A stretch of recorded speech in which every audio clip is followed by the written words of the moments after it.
Boa tarde a todos.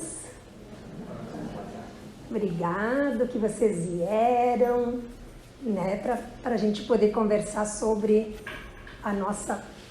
um assunto que também a todos nós é pertinente.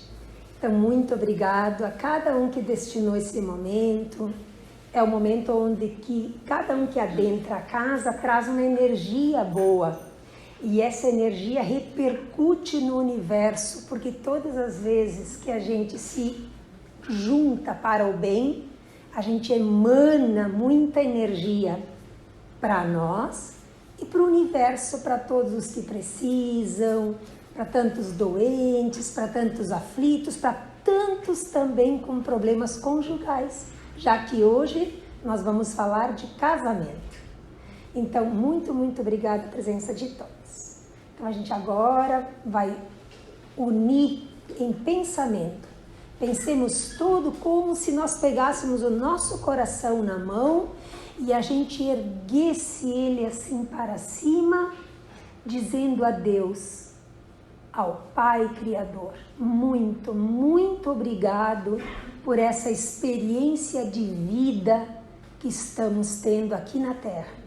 Muito obrigado pela possibilidade de conviver com as outras pessoas e muito obrigado por me permitir a exemplificar a união pelo casamento, porque é nela que nós entregamos o nosso coração a outra pessoa e a outra pessoa nos entrega o dela. Então, muito obrigado pela oportunidade dessa encarnação e que nós tenhamos um encontro muito proveitoso para que a gente saia daqui alegre e feliz com propósitos de sempre melhor caminhar.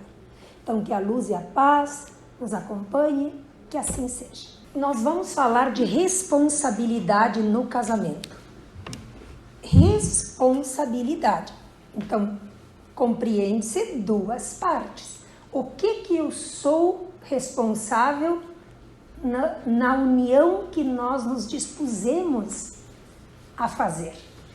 Então, cada qual com a sua responsabilidade tem o seu papel. Então, casamento. O que é o casamento? O casamento é uma instituição social que marca importante progresso na sociedade humana. Eu me arrisco a dizer que talvez na junção de duas pessoas com um propósito é o que mais impacta a sociedade em geral.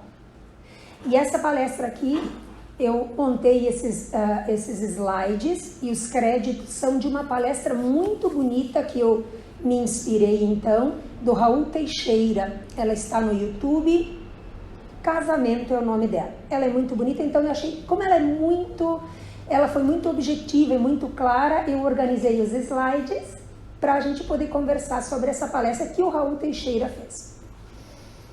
Na questão 625 do Livro dos Espíritos, nós temos a seguinte afirmativa, que o casamento é um progresso na marcha da humanidade. Como falei antes, talvez uma das instituições que mais impacta a organização social. Questão 696.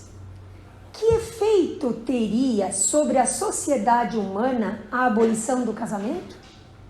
Então, Kardec e os espíritos que perguntaram aos benfeitores que estavam assistindo a reunião mediúnica, que respondiam as perguntas, ele disse, e se terminasse o casamento? Não precisasse mais ter essa instituição social. Como seria? Seria uma regressão à vida dos animais. A união livre e fortuita dos sexos é o estado de natureza. O casamento constitui um dos primeiros atos de progresso nas sociedades humanas, porque estabelece a solidariedade fraterna e se observa entre todos os povos, se bem que em condições diversas. A abolição do casamento seria, pois, o retorno à infância da humanidade. Seria um regresso Não é um progresso, é um regresso. É dar ré na vida social da gente. E colocaria o homem abaixo mesmo de certos animais, que lhe dão exemplo de uniões constantes. Nos animais que não têm o raciocínio, muitas vezes eles estabelecem cuidados, relacionamentos por toda a vida deles. E se nós chegássemos a aceitar a abolição dessa instituição, nós estaríamos regredindo a menos que os animais. Então seria desconsiderar essa inteligência e sabedoria que Deus nos deu. E o casamento? É uma empreitada fácil? Quem é casado sabe que não é uma empreitada fácil, né, gente? Casamento é uma coisa complexa, porque cada qual de nós somos uma individualidade e na maioria das vezes nós mesmos nos desconhecemos. Então a gente decide que vai morar, vai conviver com outra pessoa e aí a empreitada do dia a dia não é fácil. Por quê? Porque nós carecemos, acima de tudo, não de conhecer o parceiro, que também é um dos grandes problemas. Nós carecemos de nos conhecer. Quase sempre nós levamos uma vida inteira e não nos conhecemos. Quantas vezes nos surpreendemos com atitude de resposta a uma situação que a gente diz, meu Deus, onde é que eu estava com a cabeça quando eu fiz isso? Porque a gente se desconhece na íntegra do ser. Devemos nos lembrar que vivemos intimamente essa realidade. O parceiro que está ao nosso lado também vive essa mesma realidade. Na grande maioria dos casamentos, os pares se conhecem mais ou menos. Então, olha só, decidimos implementar uma união, eu me junto com outra pessoa, eu quase sempre me desconheço na totalidade, porque a gente está encaminhada de se conhecer, e a gente se pergunta se a outra pessoa que está ao nosso lado não vive a mesma coisa.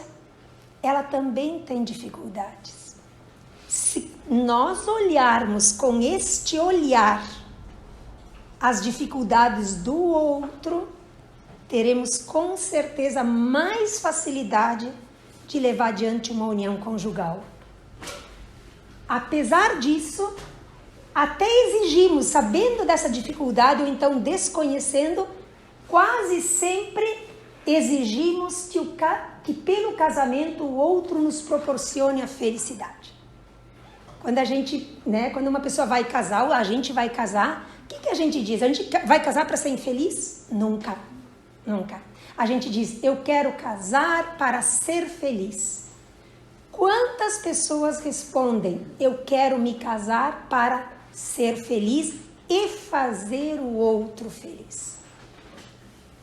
Casamento é de duas partes, independentes de gênero, será sempre duas pessoas. São dois corações em caminhada, em dificuldade. Quase sempre a esposa procura o príncipe encantado e o marido procura a mulher perfeita. Isso não existe. A gente já sabe. Assim, talvez antes de casar a gente imagine, nossa, meu príncipe encantado, achei a pessoa que me compreende. E a outra pessoa deve pensar assim, achei a mulher ideal.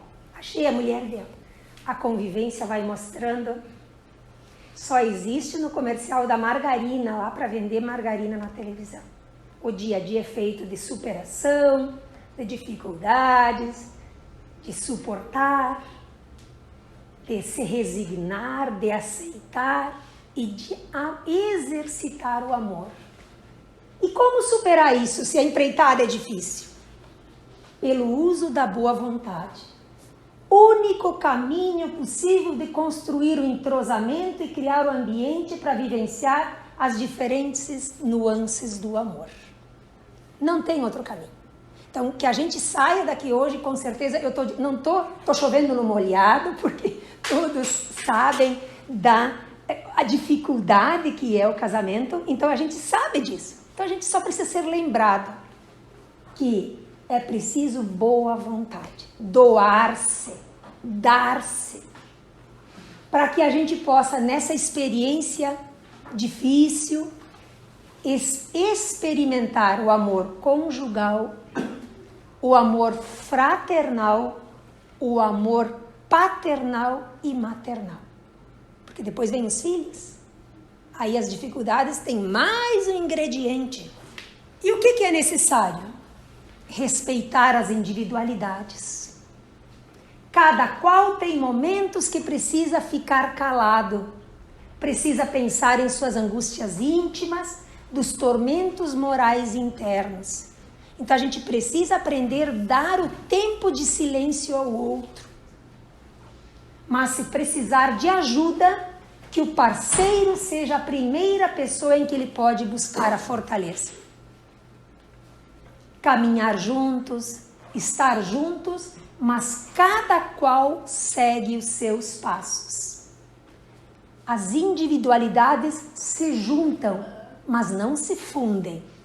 Uma pessoa será sempre uma pessoa, com seu jeito de ser, com os seus sentimentos, com seus desejos. E o outro também.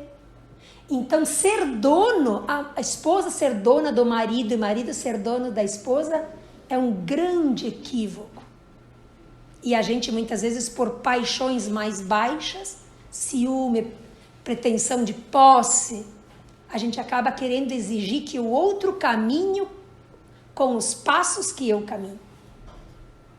A mão que entrelaçamos no casamento é a certeza da presença em todas as horas. Não esqueçamos que pelo matrimônio estamos implementando um grande projeto divino.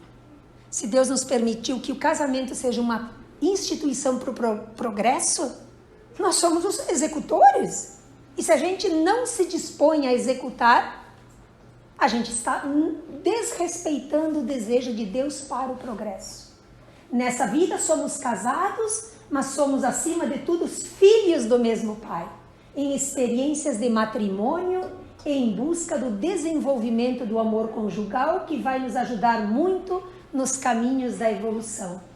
E assim, cumprir nossa parte na tarefa que nos dispomos a implementar. Deus conta conosco para, através do casamento, através da família, nós cumpramos a nossa parte na criação. Isso não significa que as uniões estabelecidas têm sempre que dar certo. Muitas vezes não dão. Mas é preciso que a gente faça tudo para que dê. Se não derem certo, outras oportunidades surgirão. A doutrina espírita não condena os recomeços. Nada vai colaborar com o projeto divino de Deus se a gente vive uma guerra dentro de casa. Uma desordem, uma desarmonia.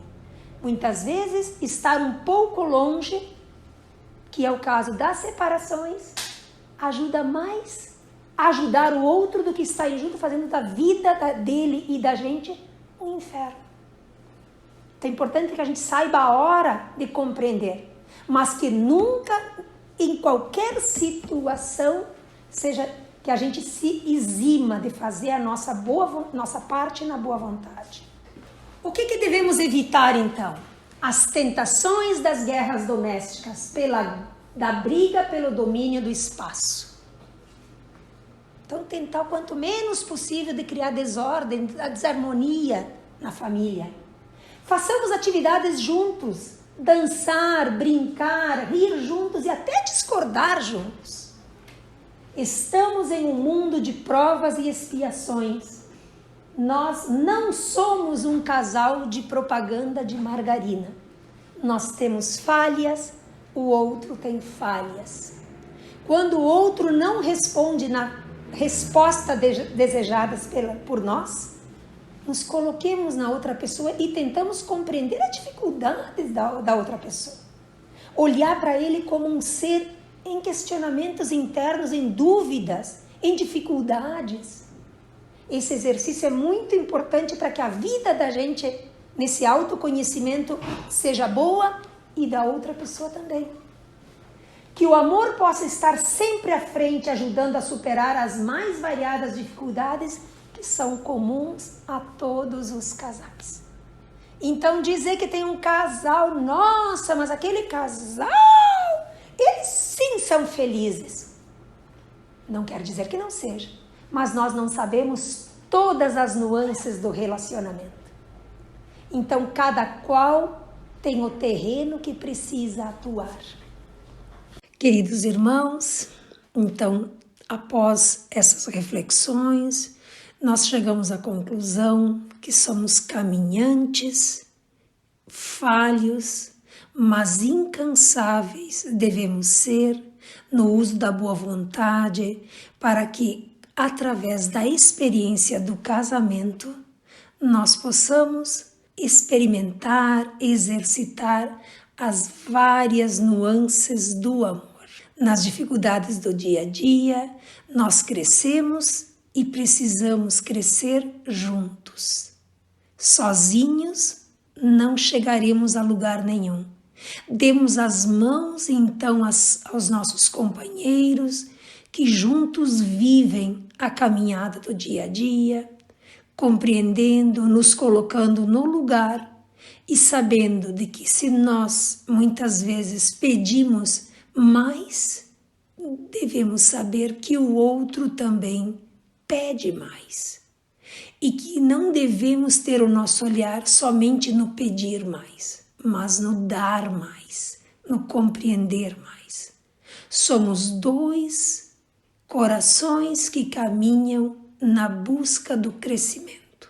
Então, muito gratos que somos ao Pai Maior que nos dá essa possibilidade dessa experiência. Nós vamos fazer a nossa prece de encerramento, aproveitando que os colegas estão aqui para dar o passe. Fechemos os nossos olhos em gratidão à vida, em gratidão a esse momento que nos faz refletir e nos faz crescer. Que através das mãos dos médiuns que aqui impõem, para que na doação das suas energias, da sua boa vontade, possam encontrar guarida e morada nos corações que necessitam de carinho, de amor, de afeto, de recursos salutares vindas do alto. Que tenhamos todos uma semana excelente e uma semana de muito aprendizado e que todos nós nos lembremos que juntos chegaremos mais longe, nos apoiando uns aos outros. Que a luz e a paz nos acompanhe e que assim seja.